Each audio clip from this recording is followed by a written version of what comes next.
Le système de facturation de l'ONEA est parvenu aujourd'hui sur la table du Conseil des ministres. L'exécutif annonce une nouvelle formule de facturation et prend également des décisions pour faire face à l'insécurité alimentaire et nutritionnelle. Des précisions à suivre dans ce journal. Où en est-on avec la mise en œuvre des recommandations issues du 8e sommet du traité d'amitié et de coopération entre le Burkina Faso et la Côte d'Ivoire? Pour répondre à cette question, nous serons à Abidjan où sont réunis les experts des deux pays. La rencontre d'évaluation a débuté ce matin. Dans l'actualité également, des jumeaux nés siamois ont pu être sauvés grâce à une prouesse réalisée par une équipe médicale burkinabé. L'intervention qui a été un succès s'est déroulée au centre hospitalier universitaire pédiatrique à Charles de Gaulle. Nous y serons pour un constat.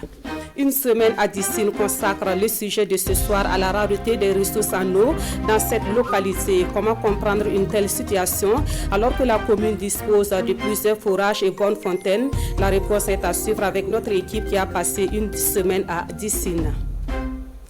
Bonsoir, merci de nous suivre. Cette brève pour ouvrir ce journal. Selon un communiqué du gouverneur de la région du Sahel, 18 personnes ont été tuées par des individus armés non identifiés dans le village de Yatakou et dans le hameau de Koumbré, dans la commune de Setenga, province du Sénou. L'attaque a engendré un déplacement massif des populations en direction du chef-lieu de la commune. L'attaque a été perpétrée le 26 avril dernier aux environs de 19 h. En attendant que l'élément sur le Conseil des ministres soit prêt pour vous, direction Abidjan, la capitale économique ivoirienne. C'est là que se tient du 28 au 30 avril la 4e réunion du comité conjoint de suivi et d'évaluation des décisions et recommandations du traité d'amitié et de coopération entre le Burkina et la Côte d'Ivoire. Les experts des deux pays passent en revue la mise en œuvre des recommandations issues du 8e sommet des chefs d'État du TACA. L'ouverture de la rencontre avec notre envoyé spécial Ahadi Sandamba. C'est une rencontre d'experts. Issus de plusieurs secteurs d'activité, ils sont venus du Burkina Faso de la République de Côte d'Ivoire. Réunis ici sous l'égide des deux diplomates, ils ont 3 jours pour examiner l'état de mise en œuvre de l'ensemble des décisions et des recommandations prises à la dernière conférence au sommet des chefs d'État du traité d'amitié et de coopération entre le Burkina Faso et la République de Côte d'Ivoire. Le TAC embrasse tous les domaines de coopération avec la perspective de dynamiser davantage et d'édifier de façon particulière l'axe Yamoussoukro-Ouagadougou à travers des projets intégrateurs, le renforcement de nos liens économiques et commerciaux, la fluidification du trafic entre nos corridors, la stimulation du processus d'intégration régionale, ainsi que la promotion de la cohésion et du bien-être des peuples ivoiriens et burkinabés. De l'aspect politique à celui social, en passant par la diplomatie, la sécurité, la justice, bref, tous les secteurs de coopération entre les deux pays passent ici à la loupe, avec pour but de préparer la 9e conférence au sommet des chefs d'État du traité d'amitié et de coopération qui se tiendra en juillet prochain. Cependant, la situation de l'orpaillage clandestin, la traite des enfants et la question sécuritaire semblent être encore plus préoccupantes pour les deux pays. En tout cas, pour le gouvernement ivoirien, la sécurité est une priorité. Et le cadre que nous vivons ce jour est un cadre bien indiqué pour mettre le problème sur la table, pour mutualiser les moyens afin de répondre à la hauteur du défi. Il y a également certaines préoccupations qui ont été soulevées, notamment la question des traites des enfants, la question de l'orpaillage clandestin, la question de la gestion des forêts classées. Tout ceci sont des préoccupations qui sont traitées avec beaucoup d'intelligence pour pouvoir trouver des solutions pérennes. La 4e réunion du comité conjoint de suivi et d'évaluation des décisions et recommandations du traité d'amitié et de coopération entre la Côte d'Ivoire et le Burkina Faso devrait se tenir en avril 2020, conformément aux conclusions de la dernière conférence au sommet des chefs d'État, mais à cause du Covid-19, elle a été ramenée à cette année. À cette rencontre, il est également question pour les experts de formuler des recommandations pour une meilleure opérationnalisation des projets et programmes communs. Vous le savez, depuis la mise en place de son nouveau système de facturation, l'ONEA fait des mécontents au sein de sa clientèle. Le Conseil des ministres s'est penché sur la question et décide d'une nouvelle formule de facturation de l'ONEA. L'exécutif annonce également un plan de riposte à l'insécurité alimentaire et à la malnutrition. Bernard Kombelem et Dramandadia. Le nouveau système de facturation de l'ONEA fait des mécontents.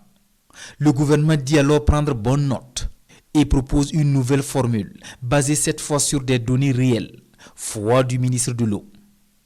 Le relevé au compteur se fera au 2e mois et la moyenne indexée à la facture mensuelle.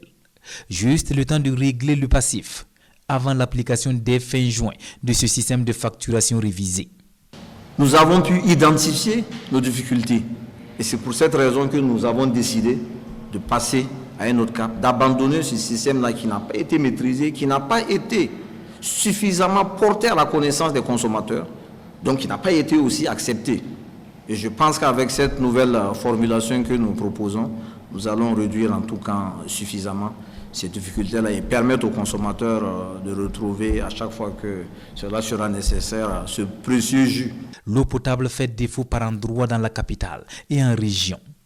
Des localités que le département de l'eau entend bientôt approvisionner. Le Burkina est aussi dans une dynamique de production interne d'énergie. L'exécutif s'engage à réaliser des centrales thermiques à gaz pour renforcer la sécurité énergétique du pays. Il annonce également la mise en œuvre du plan de réponse et de soutien aux populations vulnérables à l'insécurité alimentaire et à la malnutrition. Un plan financé par le gouvernement burkinabé, les collectivités et des partenaires à plus de 126 milliards de francs CFA. Et l'objectif global donc de ce plan, c'est d'apporter des réponses urgentes en ce qui concerne naturellement l'assistance alimentaire aux personnes vulnérables, l'assistance aux personnes déplacées internes et aux ménages hôtes donc qui les accueillent, le soutien à la production agricole et animale, la prévention et la prise en charge des enfants de moins de 5 ans qui sont donc malnutris et des femmes aussi enceintes et allaitantes qui aussi souffrent de cette malnutrition. Et puis enfin le soutien en approvisionnement donc en eau potable. Le coût global de ce plan de réponse et de soutien aux populations vulnérables est évalué à 126 milliards de francs CFA environ. Dans le registre santé, le gouvernement se réjouit de l'efficacité à 77% du vaccin contre le paludisme. Les recherches ont été menées avec succès à Nanoro et le Burkina, autorisé à passer à la 3e phase. Au sortir de ce conseil, le ministre porte-parole du gouvernement appelle à l'union sacrée contre le terrorisme qui a fait une 20aine de morts à Seitenga et dans la forêt de Pama. L'actualité au ministère de la Justice, c'est la prestation de serment de nouveaux juges parlementaires. Ils sont 24 députés à avoir prêté serment pour désormais siéger à la Haute Cour de justice. La prestation de serment a eu lieu ce matin à la Cour de cassation. Le compte-rendu de Salifou Belem et Caroline Ouari. L'instant est solennel et la lecture des textes y relatifs vient le souligner. Tous les 24 juges parlementaires, titulaires et suppléants compris, sont tenus par le respect de la procédure. Impartialité, réserve, intégrité, indépendance sont désormais des règles pour ces nouveaux juges. Des juges pour juger les actes délictueux et criminels du président du Faso et des membres du gouvernement, un défi que les juges parlementaires se sentent prêts à relever. Après cette prestation de serment, vous l'avez entendu, nous venons d'obédiences différentes, mais pour le peuple, nous devons trancher en fonction du droit. C'est une forte responsabilité et je le vis comme un devoir et on ne devrait pas décevoir. Nous allons dire le droit dans son fond. Nous pensons qu'on ne va pas faire quand même amalgame entre la politique et le droit. Quand nous serons dans nos fonctions bientôt, les dossiers pendant, nous allons les étudier. Nous allons essayer de dire le droit. Et quand nous serons à l'hémicycle, nous allons essayer de faire la politique à l'hémicycle. Dans leurs tâches, les juges parlementaires auront l'appui de magistrats professionnels de grade exceptionnel.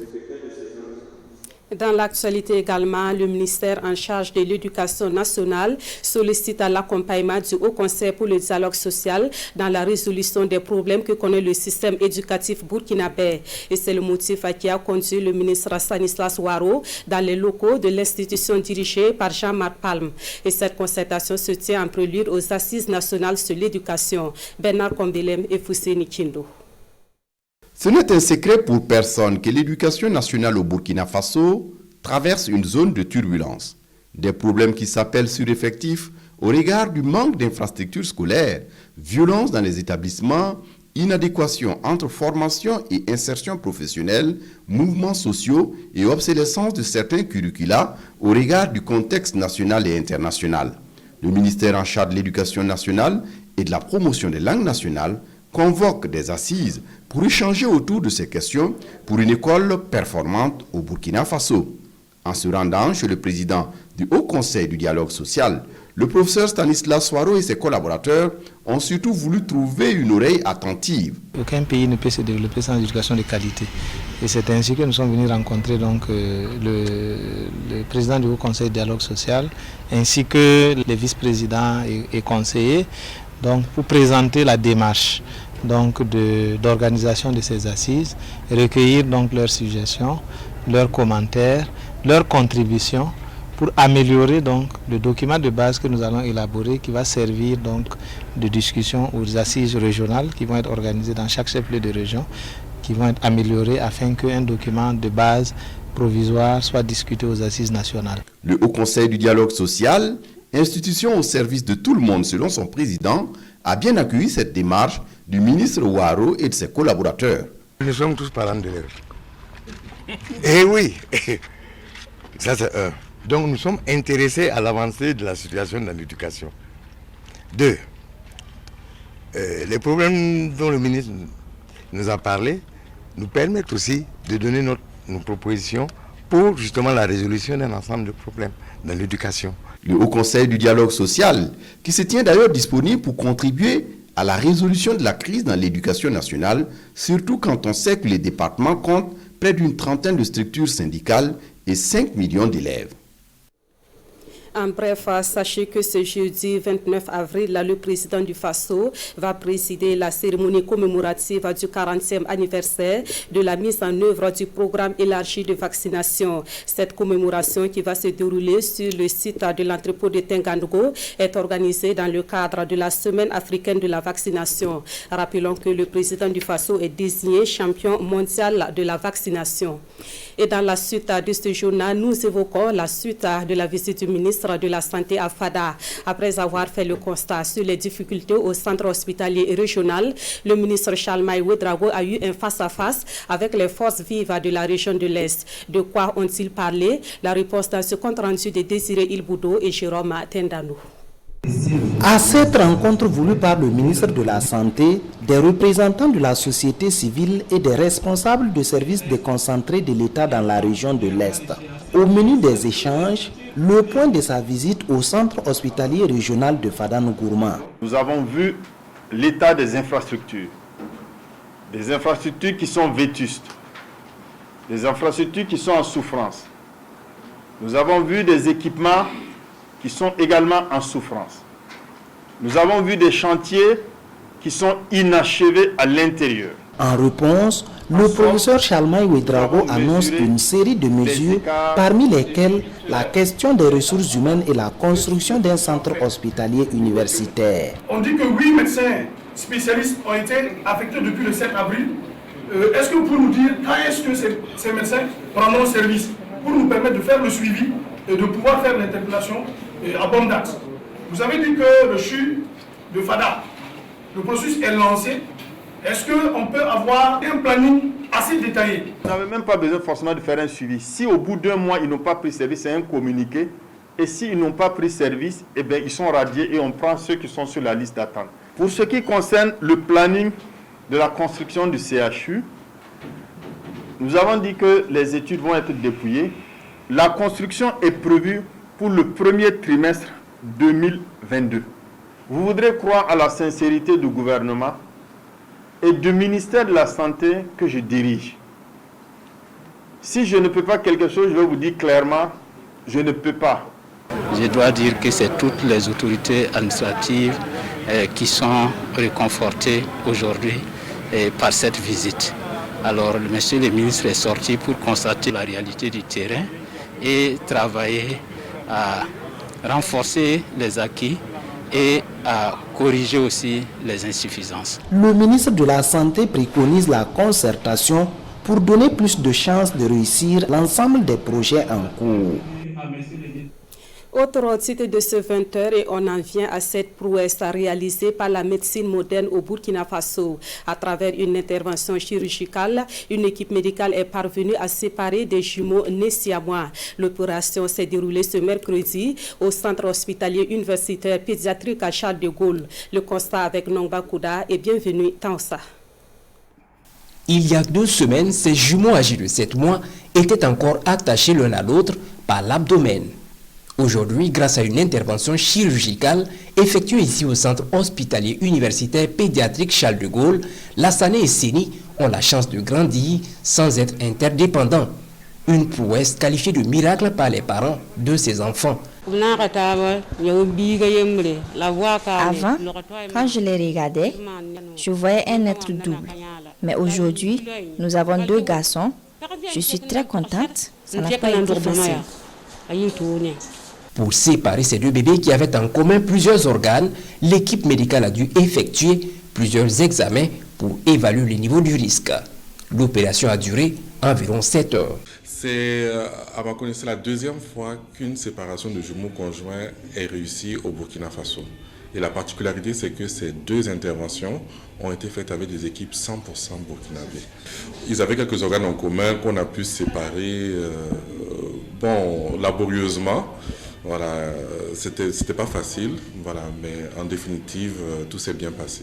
En plus de la malformation, le fait qu'il soit accolé, il y a des malformations associées, souvent des malformations cardiaques. L'équipe d'anesthésie a eu à tenir plusieurs rencontres, donc recourir aux chirurgiens, aux cardiologues quand cela était nécessaire, donc pour qu'on puisse s'accorder sur comment pratiquer cette intervention-là au mieux. À leur arrivée dans cette formation sanitaire, c'est au service de néonatologie que ces jumeaux ont effectué leur premier séjour. Il fallait leur apporter donc, tout ce qui est nécessaire en termes d'alimentation. Donc, en plus du lait maternel, il fallait donc leur assurer donc, leur ration alimentaire quotidienne avec complément donc, en substitut du lait maternel. Et leur apporter également tous les soins essentiels, comme on dit chez nous, les soins essentiels au nouveau-né, donc en termes d'hygiène, en termes de propreté, en termes de soins de l'ombilic, des soins oculaires et tout. Un hommage mérité au personnel de santé. Je dirais que le CHU pédiatrique Charles de Gaulle est une structure de référence en matière de prise en charge pédiatrique et surtout en matière de prise en charge chirurgicale des pathologies des enfants dans la sous-région. Parce que nous avons été les premiers à abriter les premiers pédiatres du Burkina. Et ils font un travail remarquable. Malheureusement, nous avons des problèmes d'infrastructure et nous avons des problèmes d'équipement. Si l'État nous accompagnait, vous allez avoir que le CHU pédiatrique Charles de Gaulle allait faire encore beaucoup de prouesses pour le bien-être des enfants de ce pays et de l'Afrique en général. 15 jours après leur opération, ces 2 frères jouissent d'une parfaite santé selon l'équipe médicale. L'espoir est donc permis pour d'autres bébés siamois en attente d'être opérés dans ce centre. Des infrastructures routières dont la qualité laisse à désirer et qui présentent d'autres irrégularités, c'est ce que le réseau national anticorruption dit avoir constaté au cours de l'année 2020. Pour arriver à cette conclusion, le RENLAC a procédé au suivi des projets routiers de l'État burkinabé. La structure a organisé un atelier de restitution de ces travaux hier à Ouagadougou. Adama Giti, Amadou Marceltou. Suivi des projets routiers de l'État, le RENLAC est au rapport. Pour ce réseau, l'œil du citoyen a encore permis de déceler des manquements dans la réalisation des infrastructures routières en 2020. Il y a des efforts qui sont faits à tous les niveaux, mais il faut dire que nous avons parfois été aussi, en tout cas, très déçus. de ce que nous avons vu sur le terrain. Nous avons regardé les dimensions des routes, nous avons regardé le volet respect social, notamment les travaux connexes, les constructions des murs, les constructions des murs de clôture et puis les fourrages. Nous avons également suivi le respect des cahiers de charges. Et nous avons vu qu'à ce niveau, en tout cas parfois, les bénéficiaires concernés, ceux qui doivent bénéficier des infrastructures, ne sont pas parfois impliqués dans les choix, en tout cas de certaines infrastructures à réaliser. Et cela est vraiment déplorable. Un constat fait sur des chantiers tels que le 11 décembre, les routes Manga-Zabré et Kantiari frontière Bénin, où le ministère des Transports est fortement interpellé. Nous avons ouvert en toute transparence nos services, nos chantiers au RENLAC, qui ont pu par elles-mêmes regarder ce qui se fait sur le terrain afin que nous puissions améliorer notre gouvernance économique et faire en sorte que nous ayons des infrastructures de qualité au bonheur des populations. À cet atelier de restitution des résultats, des recommandations sont par ailleurs élaborées pour plus de rigueur dans la réalisation des différentes infrastructures étatiques, notamment l'implication des bénéficiaires directs dans tout le processus de réalisation.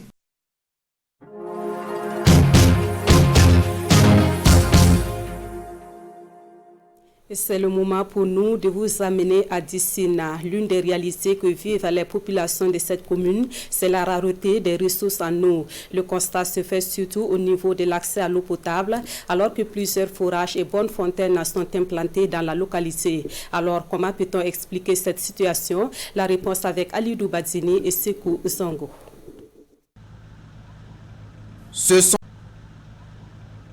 sont des scènes devenues ordinaires dans la commune de Dissine.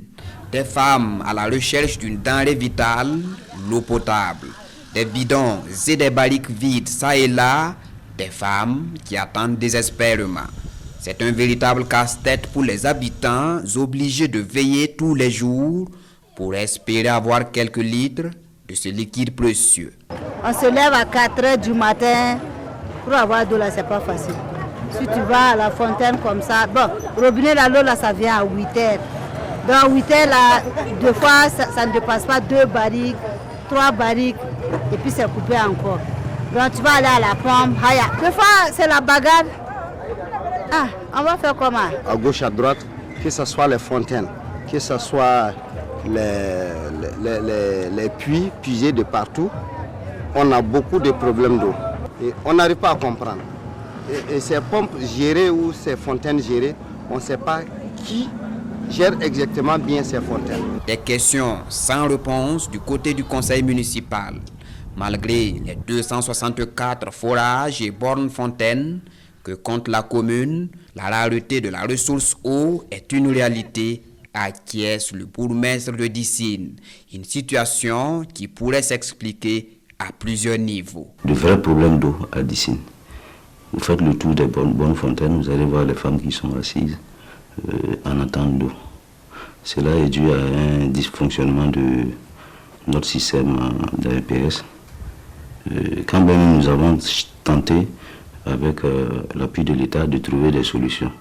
Nous avons un problème de nappe, un problème sérieux de nappe. C'est d'ici une ville, il y a un problème d'eau.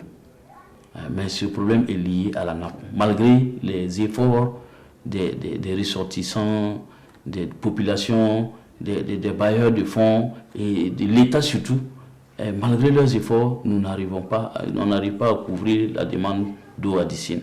Mais cela s'explique par la faiblesse d'eau sous la nappe. La ressource souterraine en eau est insuffisante. Conséquence, plusieurs forages se sont avérés négatifs, nous confie le président du conseil municipal de Dissine. La seule perspective réalisable, insiste-t-il, c'est le raccordement des installations d'eau de Dissine Centre à des villages environnants, des villages où la nappe souterraine est plus abondante.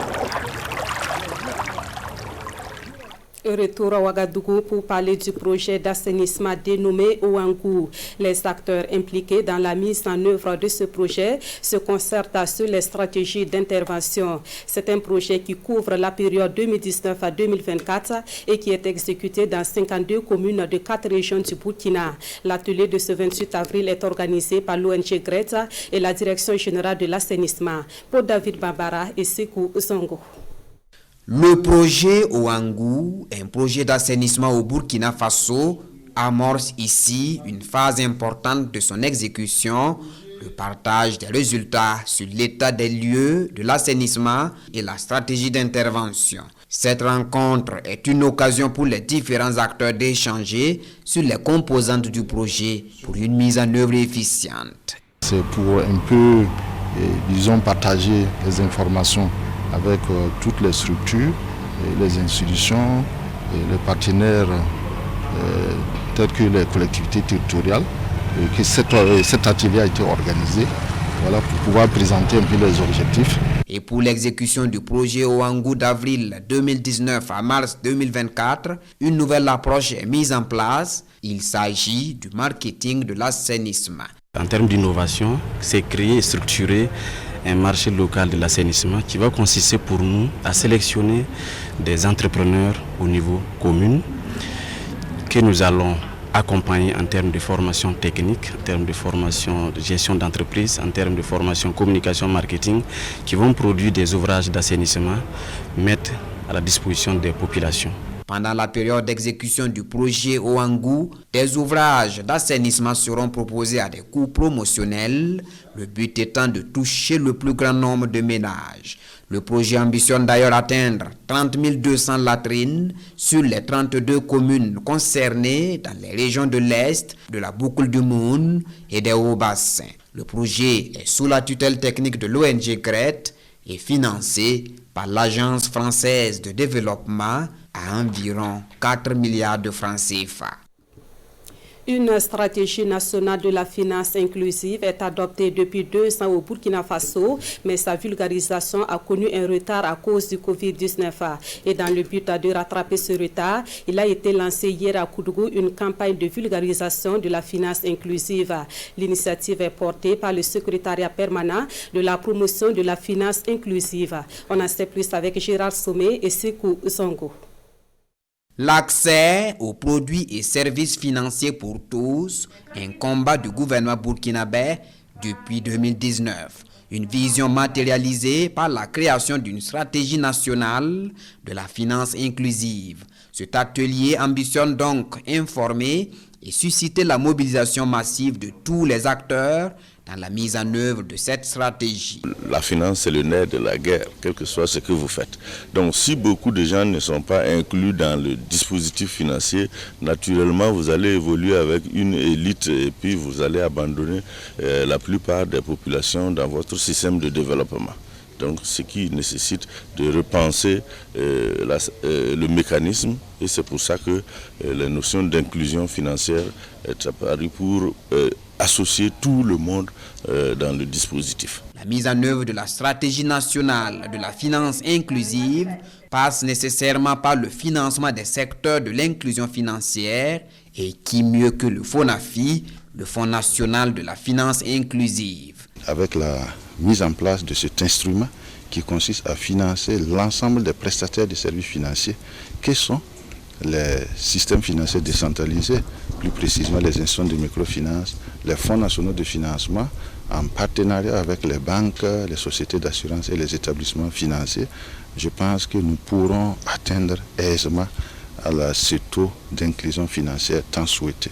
Cet atelier de Koudougou marque le début d'une série de rencontres dans plusieurs régions du Burkina Faso, avec pour objectif d'atteindre le taux de 75% de population résiliente, inclusive et créatrice d'emplois décents à l'horizon 2023.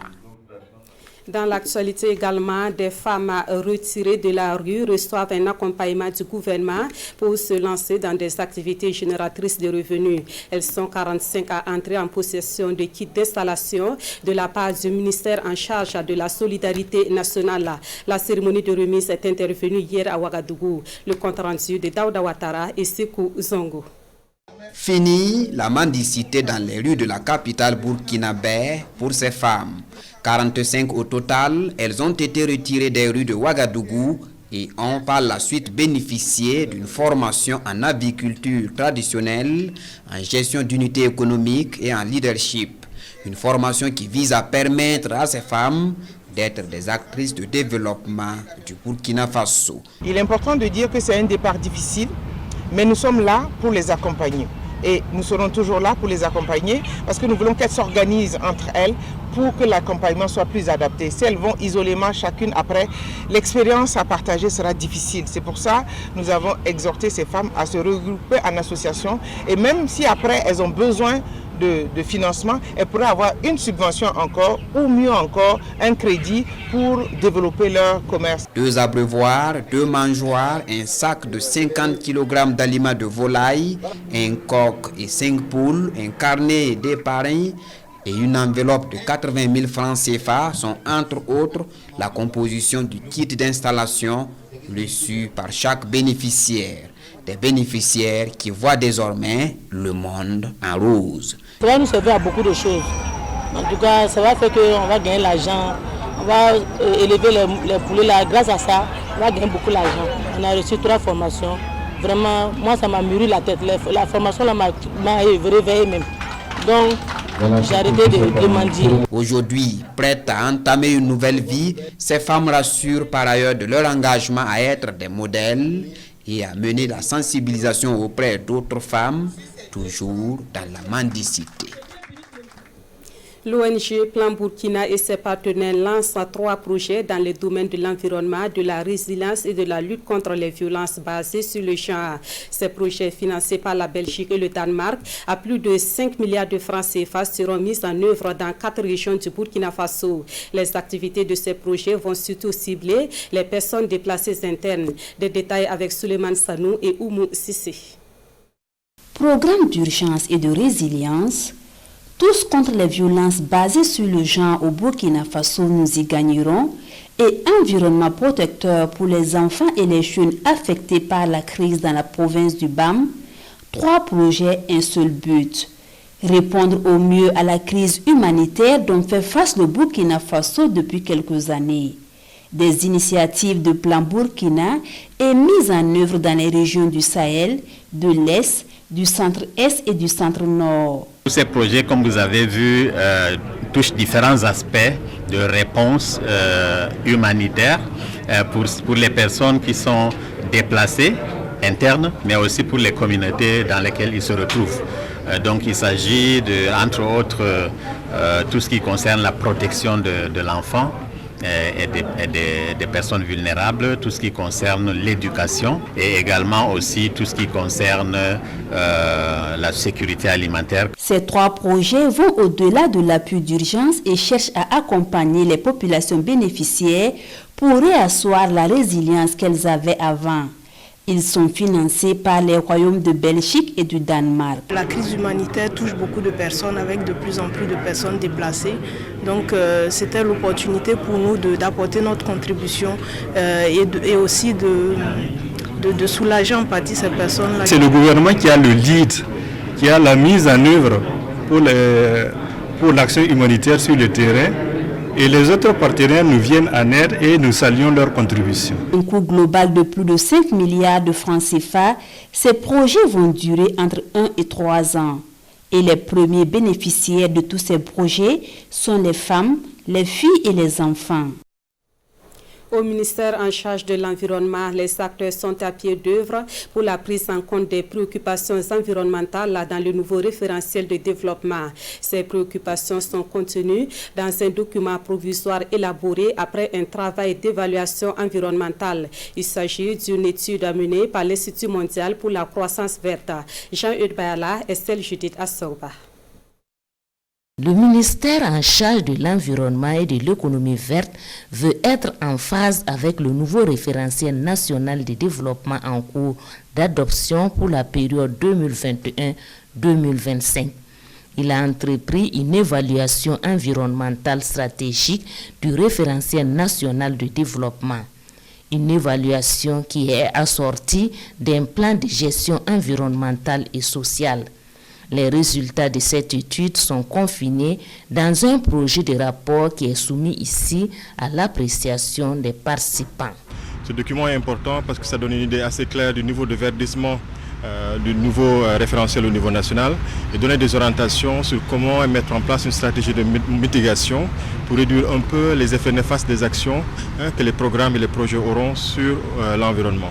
Cette rencontre va également servir de cadre aux techniciens du domaine de partager les connaissances sur la finance climat en général et particulièrement sur les opportunités de financement relatives au Fonds vert pour le climat. Le monde a pris conscience qu'il faut mettre de l'argent donc face à ce changement climatique-là et qu'il faut, par rapport donc à cela, faire en sorte que la question environnementale soit prise en compte dans le cadre du financement global du développement. C'est ce qu'on appelle donc le financement climat, qui va non seulement permettre de conjurer donc les effets du changement climatique, mais également de préparer la population à mieux s'adapter dans cette vie-là, donc par rapport à des questions d'industrie, à des questions de développement, à des questions d'agriculture, à des questions d'élevage. La validation de ce projet de rapport est donc fortement attendue et l'Institut mondial pour la croissance verte, DJI, qui a financé l'élaboration du rapport, a réitéré son engagement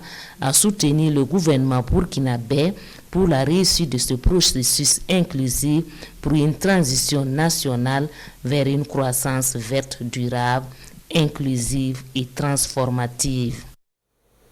C'est la fin de ce 20h. Merci à vous qui l'avez suivi. Issa Kanana vous retrouve à la présentation de l'édition de 23h. Merci de votre fidélité à la RDI.